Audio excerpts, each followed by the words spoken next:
Low students, welcome to your 3 classes. और ये है part third of cash flow statement. इसके अंदर आज हम करने वाले हैं पूरी की पूरी फाइनेंसिंग एक्टिविटीज के क्वेश्चंस करवाऊंगा। इसके बाद वाली वीडियो के अंदर मैं पूरे फुल फ्लेज क्वेश्चन करवाऊंगा आपको कैश फ्लो के। तो चलिए स्टार्ट करते हैं।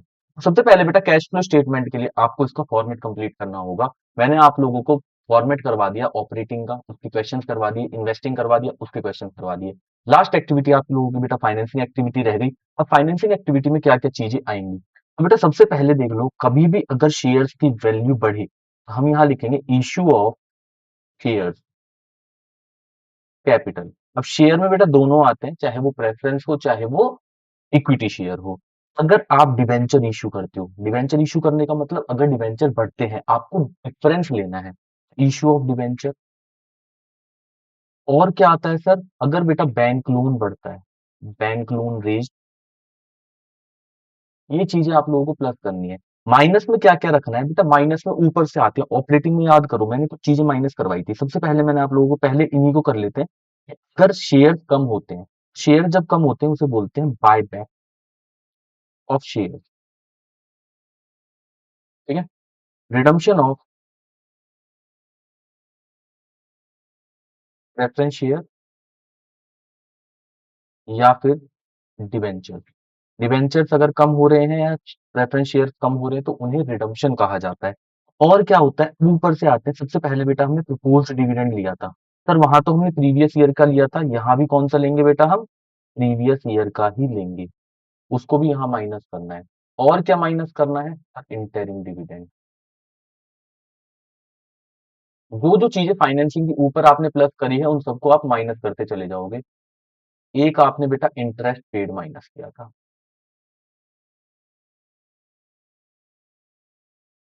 ये सब माइनस वाले हैं मैंने जिन पे एरो लगाया हुआ है। और अगला क्या है आप लोगों का बेटा, अगला आएगा यहाँ प्रीमियम ऑन रिडम्पशन। अगर कोई प्रीमियम ऑन रिडम्पशन है उसे भी आप क्या कर दोगे बेटा, यहाँ पे माइनस कर दोगे। ठीक है, सिक्योरिटी प्रीमियम अगर बढ़ता है आप उनको प्लस कर दोगे। तो बेटा हमें चार चीजें आपकी प्लस करवाई है बेसिकली। ठीक है, इन चारों को याद करो, इसके अलावा ज्यादा चीजें नहीं आती हैं आप लोगों की। ठीक है, यही चीजें आप लोगों के सामने आएंगी। शेयर्स बढ़ेंगे प्लस, कम होंगे माइनस। डिवेंचर बढ़ेंगे प्लस, कम होंगे माइनस। ठीक है, प्रेफरेंस शेयर्स बढ़ेंगे प्लस, कम होंगे तो माइनस। डिविडेंड, सर डिविडेंड दोनों का लेना है, चाहे वो इक्विटी शेयर्स हो और चाहे वो प्रेफरेंस शेयर्स हो। ये आप लोगों का फॉर्मेट बन के तैयार हो जाएगा। यहाँ आप लिख दोगे कैश फ्लो फ्रॉम, अगर प्लस में आता है, यूज्ड अगर नेगेटिव आता है, इन फाइनेंसिंग एक्टिविटी। एक ही फॉर्मेट बड़ा था जो था ऑपरेटिंग पे, उसके अलावा बाकी सारे के सारे छोटे छोटे। चलो देखते हैं क्वेश्चन किस तरीके से कहना चाहता है। क्वेश्चन है मैंने आप लोगों के सामने रखा हुआ है। कह रहा है कि भाई देखो, Jelco limited provided the following information, calculate net cash flow from financing activity. ठीक है सर, 2 साल दे रखे हैं, 2024 और 2025। प्रीवियस ईयर ये हो गया और करंट ईयर आपका ये हो गया। ठीक है, उसके बाद आपका कहता है कि इक्विटी शेयर कैपिटल है, डिवेंचर्स हैं, और यहाँ कुछ वैल्यूज दे रखी है और नीचे कुछ बातें बोली हुई हैं। सबसे पहले आप लोगों को फॉर्मेट बना देना है जो मैंने आपको पहले से बना रखा है। हम कौन सी एक्टिविटी निकाल रहे हैं बेटा, cash flow from financing activity. सबसे पहला काम रहेगा बेटा हमारा एडजस्टमेंट का। ये हमेशा याद रखना, जब भी हम कोई क्वेश्चन कर रहे होंगे उस टाइम पे आपको एडजस्टमेंट को ही कंप्लीट करना है। सबसे पहले कह रहा है इंटरेस्ट पेड ऑन डिवेंचर। याद करो ऑपरेटिंग में प्लस किया था, यहाँ पे लाके उसे माइनस। तो मैं माइनस की चीजें थोड़ा नीचे लिखता हूँ। तो मैंने यहाँ पे लिख दिया interest on debentures. Interest on debenture की वैल्यू आप देखना कितनी दे रखी है, सर इंटरेस्ट ऑन डिबेंचर है 19,000। बेटा मैंने 19,000 को ब्रैकेट में डाल दिया। ब्रैकेट में क्यों डाला, क्योंकि ये माइनस में था। आगे देखते हैं, आगे कह रहा था dividend paid in the year. Dividend paid है, अगेन यहाँ पे माइनस। तो ये दो जगह जाएंगे, ऊपर ही प्लस होंगे ऑपरेटिंग में, यहाँ पे ये माइनस होंगे। तो मैंने यहाँ पे लिख दिया बेटा डिविडेंड पेड। डिविडेंड पेड कितने रुपए का है, तो डिविडेंड पेड है 50,000 का। ठीक है बेटा, कोई दिक्कत नहीं है। ठीक है, अगला पॉइंट क्या कह रहा है, during the year Jelco limited issued bonus share in the ratio of 5:1 by capitalising reserve. अब एक बात, पॉइंट को थोड़ा सा फोकस वाले हिसाब से देखना। बहुत अच्छा पॉइंट है बोनस शेयर का। ये बेटा बोनस शेयर क्या होता है, बोनस शेयर है जो आपके एग्जिस्टिंग शेयर होल्डर है जिनके पास शेयर्स हैं, कंपनी ने उन्हें अलग से शेयर दिए।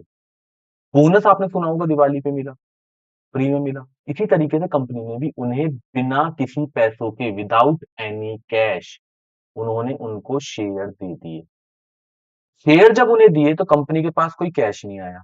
जब बेटा कोई कैश नहीं आया, क्या कंपनी उसे कैश फ्लो स्टेटमेंट में रिकॉर्ड करेगी? बिल्कुल भी नहीं करेगी। क्लियर हुआ पॉइंट? यहाँ पे पॉइंट कह रहा था कि during the year Jelco limited ने जो शेयर्स इशू करे हैं वो 5:1 की रेशियो में करे हैं। जिसके पास 5 शेयर थे उसे एक शेयर फ्री दिया गया, मतलब गिफ्ट में दिया गया है, बोनस में दिया गया। तो यहाँ पे अगर आप देखोगे तो पहले 10 लाख शेयर थे बेटा, 10 लाख शेयर थे, 5:1 की रेशियो थी, तो क्या मैं ये नहीं लिख सकता कि 10 लाख शेयर वालों को कितने शेयर दिए होंगे? 10 डिवाइड बाय 5, मतलब उनको 2 लाख शेयर इन्होंने फ्री में एज अ बोनस बांटे होंगे। ठीक है, तो यहाँ पे अगर आप देखोगे तो 10 लाख से जो 12 लाख हो रहा है, 2 लाख रुपए का, ये किस चीज का बढ़ रहा है बेटा? ये बढ़ रहा है आपका बोनस शेयर। एक बात बताओ, बोनस शेयर में कोई कैश आता है? नहीं सर, नहीं आता। तो नहीं आता तो इसे रिकॉर्ड नहीं करेंगे। ठीक है, बोनस शेयर वाले पॉइंट को हम इस यहाँ से शेयर कैपिटल को लेंगे ही नहीं। अगर यहाँ कुछ नहीं लिखा होता ना तो 2 लाख रुपए इश्यू ऑफ शेयर कर देता। तो शेयर्स तो इश्यू हुए हैं बट उसका कैश नहीं आया, तो कैश नहीं आया तो कैश फ्लो स्टेटमेंट में नहीं आएगा। बहुत इंपॉर्टेंट एडजस्टमेंट है। आगे कह रहा है 12% डिवेंचर। बेटा देखो, सबसे पहले इस पॉइंट पे ध्यान दो। ये जो 12% है, इसका मतलब होता है इंटरेस्ट रेट। मेरे को इंटरेस्ट रेट कैलकुलेट करने ही जा रहा था कि मेरे को यहाँ पे मिल गया था एडजस्टमेंट में, तो मैंने कैलकुलेट ही नहीं किया। अगले क्वेश्चन में करवा के दिखाऊंगा। डिवेंचर क्या बढ़ रहे हैं, कम हो रहे हैं? सर 1 लाख से 2 लाख हो रहे हैं। क्या मैं यहाँ पे लिख दूं इश्यू ऑफ डिवेंचर? हाँ जी सर, बिल्कुल लिख दो।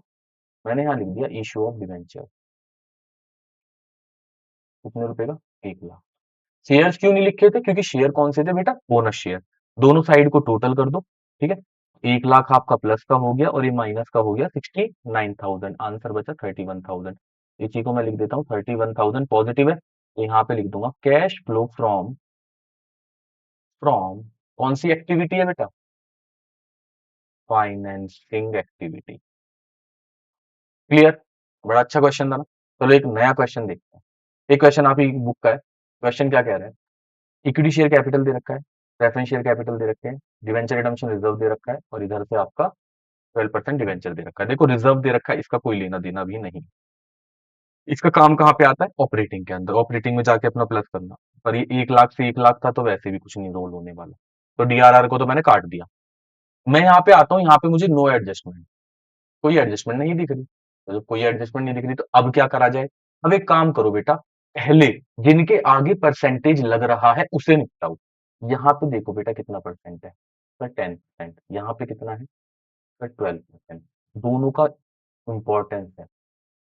प्रेफरेंस शेयर पे मिलता है बेटा डिविडेंड कंपनी को, और ये पे करना होता है, और यहाँ पे इस पे इंटरेस्ट पे करना होता है। दोनों के दोनों पे करने हैं तो दोनों फाइनेंसिंग के पार्ट है। दोनों चीजें ऑपरेटिंग में जाके प्लस होती हैं। ठीक है, पहले मैं निकाल लूं। सर यहाँ तो दो दो वैल्यूज दे रखे, 5,50,000, 4 लाख, 3 लाख और 4 लाख। किस पे निकालें? आपकी मर्जी है, किसी पे भी निकालो, क्योंकि यहाँ पे डेट नहीं गिवन कितनी तारीख को ये नए डिवेंचर इश्यू हुए हैं। If date is not given in the question then it's your wish कि आप किस वैल्यू पे कैलकुलेट करना चाहते हो। तो आप कोशिश करना ओपनिंग पे कैलकुलेट कर लेना। ठीक है, हम ओपनिंग पे कैलकुलेट कर लेते हैं, क्योंकि देखो ऊपर जाके ऑपरेटिंग में ये प्लस होगा, फाइनेंसिंग में आके ये माइनस हो जाएगा, तो नेट इफेक्ट तो जीरो आएगा। जब मैं टोटल करूंगा इन तीनों का तो उस टाइम पे जो नेट इफेक्ट निकल के आएगा वो जीरो निकल के आने वाला है। तो फर्क नहीं पड़ता ओपनिंग पे निकालो चाहे क्लोजिंग पे निकालो। हाँ, अगर डेट गिवन होती तो डेट के अकॉर्डिंग इसे निकालना पड़ता। पर अभी चलो इस क्वेश्चन को देखते हैं, फुल फ्लेज क्वेश्चन में समझाता हूँ कि किस तरीके से डेट वाले क्वेश्चन होते हैं। तो सबसे पहले मैं इक्विटी शेयर कैपिटल से पहले यहाँ पे इंटरेस्ट और डिविडेंड को ले लूँ। डिविडेंड मैंने 5,50,000 का 10% किया, तो कितना आया? 55,000। मैंने यहाँ पे माइनस कर दिया बेटा क्या? Dividend on preference share. कितने रुपए का? तो 55,000। ठीक है, इंटरेस्ट भी निकाल लो फिर। 12% डिवेंचर, 3 लाख के डिवेंचर थे, माइनस इंटरेस्ट ऑन डिवेंचर। ठीक है, कितना आ गया? 36,000। दोनों को किस में डाल दो? ब्रैकेट में। सर ब्रैकेट में क्यों डालेंगे? ब्रैकेट में इसलिए डालेंगे क्योंकि नेगेटिव अमाउंट। अब स्टार्टिंग वाले पॉइंट से उठो। Equity share capital, equity share capital कितने से इंक्रीज हो रहा है? 5,25,000 हो गया, 4 लाख से 1,25,000 बढ़ा। कहीं बोनस शेयर है? नहीं सर। तो सीधा लिखो ना, यहाँ पे क्या लिखोगे? इशू ऑफ, पेन चेंज करते हैं, इशू ऑफ शेयर। कितने रुपए के शेयर बढ़ गए बेटा? 1,25,000। कोई दिक्कत यहाँ तक? आगे बढ़ते हैं। आगे कह रहा है प्रेफरेंस शेयर कैपिटल, ये सर कम हो रही है, जो प्रेफरेंस कम हो रही हो तो उसे बोलते हैं बेटा redemption of preference share. Preference share कितने के कम हो रहे हैं? सर 1,50,000। तो मैंने 1,50,000 लिख दिया, ठीक है, 1,50,000 कर लेंगे। आगे क्या कह रहा है सर? तीसरा पॉइंट कह रहा है डिवेंचर रिडम्पशन रिजर्व, मैंने इसका मना ही कर दिया आपको, ये कहीं पे भी नहीं आना। ठीक। चौथी चीज, कहीं पे नहीं, मतलब अगर इसका डिफरेंस आ रहा होता तो ये ऑपरेटिंग में प्लस होता, रिजर्व है क्योंकि इसके नाम के आगे। 12% डिवेंचर क्या हो रहे हैं? 3 लाख से 4 लाख। क्या मैं यहाँ लिख दूं issue of debenture? Issue of debenture कितने रुपए के आ गए बेटा? ये 1 लाख रुपए के। क्लियर? सबको टोटल करते हैं जल्दी से। 1,25,000 प्लस 1 लाख, माइनस करते हैं कितना? 55,000 माइनस 36,000 और माइनस का 1,60,000। तो ये आंसर आ गया मेरा 16,000 रुपये माइनस में। कितना आ गया? 16,000 नेगेटिव। इसको मैं क्या लिख दूंगा? इसको लिख दूंगा cash use in financing activity. I hope यहाँ तक आप लोगों को क्लियर हो गया होगा। अब सबसे इंपॉर्टेंट चीज आपको जो करनी है बेटा इसके अंदर, जब आपकी ये तीनों की तीनों एक्टिविटीज खत्म हो जाएंगी, ऑपरेटिंग, इन्वेस्टिंग, फाइनेंसिंग, तीनों खत्म, तीनों को खत्म करने के बाद क्या करना है बेटा? यहाँ पे ना आपको लिखना है नेट इंक्रीज और decrease in cash and cash equivalent, ये लिखना है। ये कैसे निकल के आएगा? ऑपरेटिंग को प्लस करोगे जो बैलेंस आया होगा, इन्वेस्टिंग का बैलेंस प्लस करोगे, प्लस फाइनेंसिंग का बैलेंस प्लस, तीनों का बैलेंस प्लस किया। अगर बैलेंस पॉजिटिव आता है तो इंक्रीज, नेगेटिव आता है तो डिक्रीज। क्लियर? इसमें ऐड क्या करना है? इसमें ऐड करोगे आप, अगर आपके पास ओपनिंग कैश दे रखा है तो मैं इसको लिखूंगा opening cash and cash equivalent. जैसे कि या तो कैश दिया होगा या फिर आपका बैंक होगा या दोनों होंगे। ठीक है? और दूसरी चीज आपको ऐड करनी है करंट इन्वेस्टमेंट। क्या करनी है? Current investment. क्लियर यहां तक? करंट इन्वेस्टमेंट को आपको क्या और नाम से जानते हो सर? Marketable securities. ठीक है? और शॉर्ट टर्म इन्वेस्टमेंट।